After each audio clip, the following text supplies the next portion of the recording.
Hello everyone, कैसे हैं आप सब। श्रेया एजुकेशन में आप सभी का स्वागत है। एक बार फिर से आप लोगों के लिए यूपी पुलिस कांस्टेबल की तैयारी करने के लिए बेसिक चीज़ें आप लोगों के सामने प्रस्तुत करने जा रही हूं, तो वीडियो को लास्ट तक ज़रूर देखिएगा। और अगर आप चैनल पर नए आए हैं तो प्लीज़ चैनल को सब्सक्राइब ज़रूर कर लीजिएगा। तो चलिए वीडियो को स्टार्ट करते हैं। सबसे पहला क्वेश्चन है हमारा, 1857 की क्रांति के 4 कारण बताइए। या फिर इसने पूछा है कि 1857 ईस्वी के स्वतंत्रता संग्राम के कारण बताइए। क्या कारण था स्वतंत्रता संग्राम का, जो कि 1857 ईस्वी में हुआ था। तो चलिए, सबसे पहला इसमें है ईसाई धर्म का प्रचार, जातिवाद की अपेक्षा, चर्बी लगे कारतूसों का प्रयोग और भेदभाव की नीति, कुटीर उद्योग धंधों का विनाश। तो ये सारे कारण थे जो 1857 ईस्वी के स्वतंत्रता संग्राम के प्रमुख कारण थे। ठीक है। दूसरा हमारा क्वेश्चन है, ब्रह्म समाज की स्थापना कब और किसने की। तो आज ये जो क्वेश्चन है ये कई बार एग्जाम में पूछे जा चुके हैं। 2025 में भी ये क्वेश्चन पूछा जा चुका था और कई बार जो हमारे कॉम्पिटिटिव एग्ज़ाम होते हैं उसमें भी ये क्वेश्चन पूछे जाते हैं। तो ब्रह्म समाज की स्थापना 1828 ईस्वी में राजा राम मोहन राय ने की थी, वो भी कलकत्ता में की थी। राष्ट्रीय आंदोलन में उदारवादी 4 नेताओं के नाम बताइए। तो जो राष्ट्रीय आंदोलन के 4 उदारवादी नेता थे उसमें दादा भाई नौरोजी थे, फिरोज शाह मेहता थे, सुरेंद्र नाथ बनर्जी और गोपाल कृष्ण गोखले थे। ये हमारे 4 उदारवादी नेता हैं। अगर ऐसे याद किया जाए तो दादा भाई नौरोजी, फिरोज शाह मेहता, सुरेंद्र नाथ बनर्जी और गोपाल कृष्ण गोखले हमारे 4 राष्ट्रीय आंदोलन के उदारवादी नेता थे। साइमन कमीशन ने अपनी रिपोर्ट कब प्रस्तुत की थी। ये हमारा चौथा क्वेश्चन है। तो साइमन कमीशन ने अपनी रिपोर्ट मई 1930 ईस्वी में प्रस्तुत की थी। गोला गोकर्ण नाथ मेला कहाँ लगता है। तो गोला गोकर्ण नाथ मेला उत्तर प्रदेश के खीरी जिले में स्थित गोला गोकर्ण नाथ शहर में लगता है। पहला विश्व खाद्यान्न दिवस कब मनाया गया था। तो पहला विश्व खाद्यान्न दिवस 1979 ईस्वी में मनाया गया था, जिसे खाद्य और कृषि संगठन FAO की स्थापना के बाद 1945 के बाद प्रतिवर्ष 16 अक्टूबर को मनाने की घोषणा की गई थी। प्रधानमंत्री जन धन योजना कब आरंभ हुई थी। तो प्रधानमंत्री जन धन योजना यानी PMJDY 28 अगस्त 2014 को शुरू हुई थी। इसे 15 अगस्त 2014 को प्रधानमंत्री नरेंद्र मोदी ने लाल किले में घोषित किया था। संविधान सभा के स्थायी अध्यक्ष कौन थे। तो संविधान सभा के स्थायी अध्यक्ष डॉक्टर राजेंद्र प्रसाद थे, जिन्हें 11 दिसंबर 1946 को चुना गया था।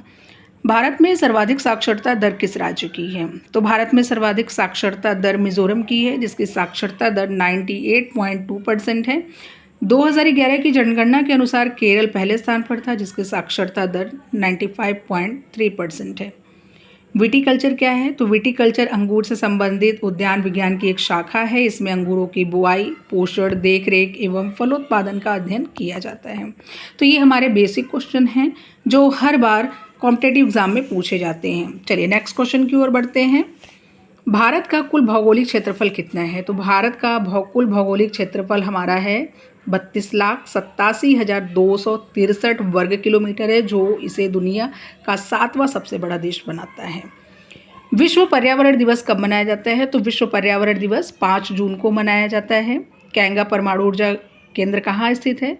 तो कैंगा परमाणु ऊर्जा केंद्र कर्नाटक के उत्तर कन्नड़ जिले में काली नदी के किनारे कैंगा नामक स्थान पर स्थित है। संयुक्त राष्ट्र संघ की स्थापना कब की गई थी। तो संयुक्त राष्ट्र संघ की स्थापना 24 अक्टूबर सन 1945 ईस्वी में की गई थी। उत्तर प्रदेश में तेल शोधनशाला कहाँ स्थित है। तो उत्तर प्रदेश में तेल शोधनशाला मथुरा में स्थित है। यूनेस्को का पूरा नाम अंग्रेजी में लिखते हुए उसका कार्य बताइए। तो यूनेस्को का पूरा नाम इसमें लिखा हुआ है United Nation Educational, Scientific and Cultural Organization, यानी शिक्षा, प्रकृति तथा समाज विज्ञान, संस्कृति तथा संचार के माध्यम से अंतर्राष्ट्रीय शांति को बढ़ावा देना है।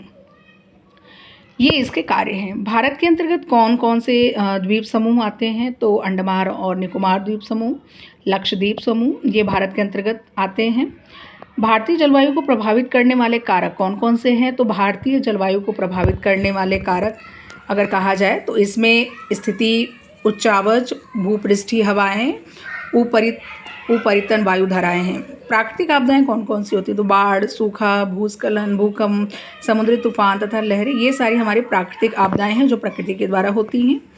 चक्रवात को और किन किन नामों से जाना जाता है। तो हरिकेन चक्रवात, टाइफून चक्रवात, विली विलीज चक्रवात, टार्नेडो चक्रवात और ट्विस्टर चक्रवात। पराबैंगनी किरणों से होने वाली 2 घातक बीमारियों के नाम लिखिए। तो पराबैंगनी किरणों से होने वाली 2 घातक बीमारियां होती हैं, जैसे त्वचा का कैंसर हो गया, मोतियाबिंद हो गया।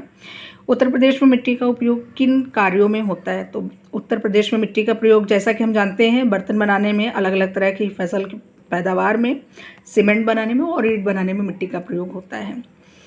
रिहन बांध परियोजना किस प्रदेश, किस जिला तथा किस नदी पर स्थित है? तो रिहन बांध परियोजना उत्तर प्रदेश के सोनभद्र जिले तथा रिहन नदी रेणुका नदी पर स्थित है। तो ये सारे ऐसे क्वेश्चन हैं, वेरी इंपॉर्टेंट क्वेश्चन हैं, जो हर बार कॉम्पिटिटिव एग्जाम में पूछे गए हैं और आने वाले समय में पूछे भी जाते हैं। तो इसकी तैयारी आप बहुत ही अच्छे तरीके से कर लीजिएगा, ठीक है।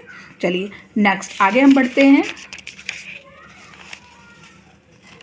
वनोन्मूलन का पर्यावरण पर क्या प्रभाव पड़ता है? तो वनोन्मूलन जलवायु और भौगोलिक स्थिति में परिवर्तन ला रहा है। वनोन्मूलन ग्लोबल वार्मिंग में योगदान देता है और हरे प्रभाव को बढ़ावा देने के लिए एक मुख्य कारक है। उष्णकटिबंधीय वनोन्मूलन दुनिया के 20% ग्रीन हाउस गैस उत्सर्जन हेतु उत्तरदायी है।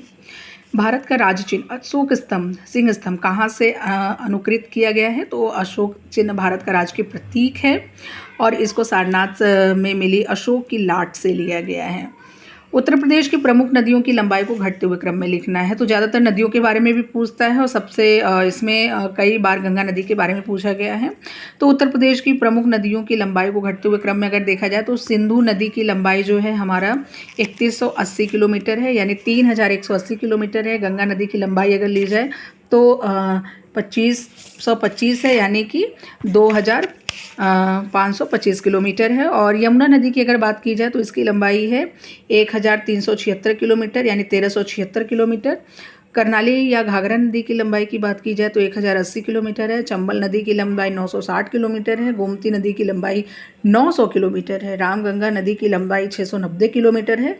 राप्ती नदी की लंबाई 600 किलोमीटर है। बेतवा नदी की लंबाई 590 किलोमीटर। तो ये सारी ऐसी नदियां हैं जो घटते हुए क्रम में लिखी गई हैं। और अगर देखा जाए तो सिंधु नदी की लंबाई इसमें सबसे अधिक है 3180 किलोमीटर और सबसे छोटी बेतवा नदी की लंबाई है 590 किलोमीटर, ठीक है। आर्य समाज की स्थापना का मुख्य उद्देश्य क्या था? तो आर्य समाज की का मुख्य उद्देश्य वेद विद्या को जन जन में प्रचारित करने का था। यानी आर्य समाज की जो स्थापना की गई थी इसी उद्देश्य से की गई थी कि वेद और विद्या को लोगों तक प्रचारित करना है, प्रसारित करना है, ठीक है। सांप्रदायिकता का मुख्य कारण क्या है? तो सांप्रदायिकता का मुख्य कारण छुआछूत व ऊंच नीच की भावना संप्रदायवाद को फैलाती है। चौरी चौरा कांड का कहाँ हुआ था? तो चौरी चौरा कांड उत्तर प्रदेश में गोरखपुर के पास हुआ था। सारनाथ संग्रहालय की स्थापना कब हुई थी? तो सारनाथ संग्रहालय की स्थापना 1904 ईस्वी में हुई थी। जायद की फसलों में क्या क्या बोया जाता है? तो जायद की फसलों में हमारा तरबूज, खीरा, खरबूजा, ककड़ी, मूंग, उड़द आदि, ये सब देखा जाए तो गर्मी के मौसम में ये सारी पैदावार होती है, तो इनको हम जायद की फसल बोलते हैं, ठीक है। आतंकवाद क्या है? लोगों को अपने वश में करने अथवा किसी लक्ष्य या उद्देश्य को प्राप्त करने के लिए हिंसा और डराने धमकाने का जो प्रयोग किया जाता है, इसी को हम आतंकवाद कहते हैं। भूस्खलन का क्या तात्पर्य होता है? धरातली हलचलों जैसे पत्थर खिसकना या गिरना, पथरीली मिट्टी का बहाव इत्यादि भूस्खलन के अंतर्गत आते हैं। भूस्खलन कई प्रकार के हो सकते हैं। इनमें चट्टान के छोटे छोटे पत्थरों के गिरने से लेकर बहुत अधिक मात्रा में चट्टान के टुकड़े और मिट्टी का बहाव शामिल हो सकता है। इसका विस्तार कई किलोमीटर की दूरी तक हो सकता है। भारी वर्षा एवं बाढ़ या भूकंप के आने से भूस्खलन हो सकता है। मानव गतिविधियों जैसे पेड़ों और वनस्पतियों को हटाने, सड़क किनारे खड़ी चट्टानों के काटने अथवा पानी के पादपों में रिसाव से भूस्खलन हो सकता है। उत्तर प्रदेश की 2 प्रमुख विद्युत परियोजनाएं लिखी। बक्सर पावर प्रोजेक्ट है और दूसरा ताप्ती पावर प्रोजेक्ट है। ये उत्तर प्रदेश की 2 विद्युत परियोजनाएं हैं। उत्तर प्रदेश में मुख्य आयात क्या है? तो उत्तर प्रदेश में मुख्य रूप से कोयला, प्याज, दलहन व तिलहन का आयात किया जाता है। पर्यावरण की एक परिभाषा अगर पूछा गया है तो हर्शकोविट्स के अनुसार पर्यावरण उन बाहरी दशाओं और प्रभावों का योग है जो प्राणी या अवयवी के जीवन और विकास पर प्रभाव डालते हैं। थियोसॉफिकल सोसाइटी की स्थापना किसके द्वारा की गई थी? तो रूस निवासी महिला मैडम हेलेन पेट्रोवना ब्लावात्स्की और अमेरिका निवासी कर्नल हेनरी स्टील ओकाल्ट ने 17 नवंबर सन 1875 को न्यूयॉर्क में थियोसॉफिकल सोसाइटी की स्थापना की थी। यंग इंडिया नामक समाचार पत्र किसके द्वारा निकाला जाता था? तो यंग इंडिया एक साप्ताहिक पत्रिका थी जिसे गांधी जी द्वारा प्रकाशित किया जाता था। यह पत्रिका अंग्रेजी में निकलती थी। अंतर्राष्ट्रीय न्यायालय की आधिकारिक मान्यता प्राप्त भाषाएं कौन कौन सी है? तो फ्रांसीसी और अंग्रेजी ये अंतर्राष्ट्रीय न्यायालय की आधिकारिक मान्यता प्राप्त भाषाएं हैं।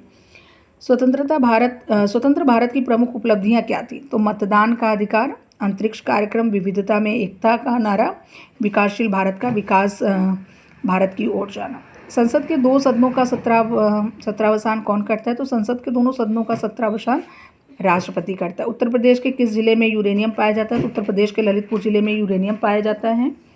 प्राकृतिक संसाधन किसे कहते हैं? वे संसाधन जो प्रकृति में मुक्त रूप से पाए जाते हैं, जैसे कोयला, पेट्रोल आदि प्राकृतिक संसाधन कहलाते हैं। तो दोस्तों, आज की वीडियो कैसी लगी मुझे कमेंट में ज़रूर बताइएगा। वीडियो अगर पसंद आए तो प्लीज़ चैनल को लाइक, शेयर और सब्सक्राइब जरूर कीजिएगा।